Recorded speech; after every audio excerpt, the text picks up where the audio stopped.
What is today? Monday. Mama? Monday.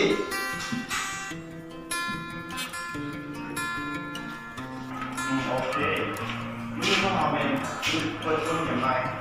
ตัวปีตัวเก้าเนาะสำหรับพวกเราจะผมตรวจอยู่กับผู้ที่เขาภาษาที่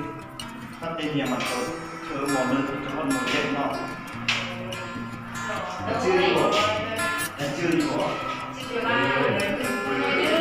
เกี่ยวกับง่ายๆเนาะ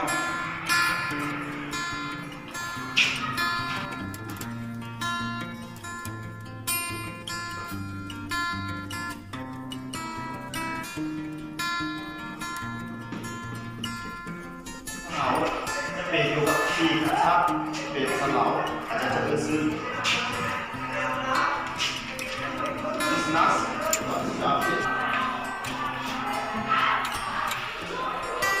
โอเคเด็กถามอยู่อาจารย์ถามอยู่กับทำไมสลาวไอคือมันยังไอคือมันยังสลาวไออาจารย์ว่าไอจะทำว่าไอสนามไอคือมันยังสลาวไออาจารย์ว่าไอยู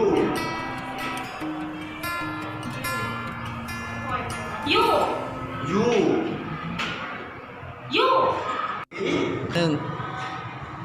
วี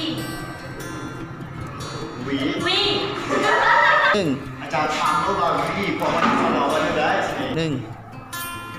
วี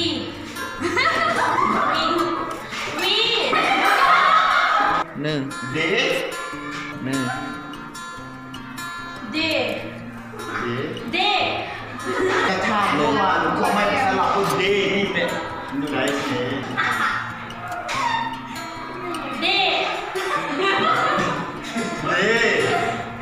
ว่าไม่สลาวันดีวันยังไง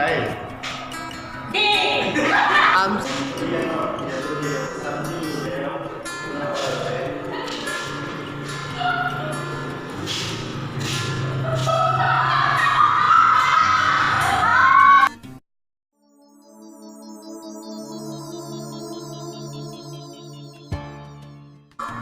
ขอขอบใจทุกท่านที่รับชมวิดีโอของพวกเขาแต่ต้นจนจบเบื้องแรกก็อย่าลืมกดไลค์กดแชร์เป็นกำลังใจพวกเขาในการสร้างวิดีโอต่อไปเด้อขอขอบใจบ๊ายบาย